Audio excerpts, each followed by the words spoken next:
તમારી આજુબાજુ કોઈ સ્યુસાઇડ કરવાનું તો નથી વિચારી રહ્યું ને? આ 5 સાઇન પરથી તમે જાણી શકો છો. આજે આપણને સાયકેટ્રિસ્ટ ડોક્ટર પાર્થ વૈષ્ણવ કહેશે કે એવા કયા સિમ્પટમ્સ છે જે દેખાય તો આપણે સમજી જવું જોઈએ કે વ્યક્તિ સ્યુસાઇડ તરફ જઈ રહ્યું છે.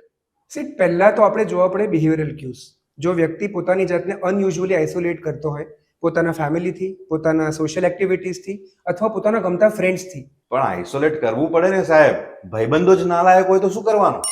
નાલાયક હોય એને જ ભાઈબંધ કહેવાય. સેકન્ડ, એની ઇમ્પલ્સિવ એક્શન્સ થઈ ગઈ છે જોવાનું. મતલબ કે વ્યક્તિ સેલ્ફ હાર્મમાં પડી ગયો અથવા તો એને નશીલા પદાર્થનું સેવન ચાલુ કર્યું હોય કે હમણાં બહુ જ વધારી નાખ્યું. પણ સાહેબ ક્યારેક આમ 31st ડે કે એમ તો ચાલે ને. થર્ડ છે વર્બલ ક્યુઝ અને સિડ. આજના જમાનામાં સોશિયલ મીડિયા પરની ક્યુઝ. માણસ જો નિરાશાવાદી અથવા તો મૃત્યુની રિલેટેડ વાતો કરવા માંડે, એને ફોલો કરવા માંડે કે કમેન્ટ કરવા માંડે, જેમ કે the world would be a better place without me. ચોથું છે મૂડ સ્વિંગ્સ.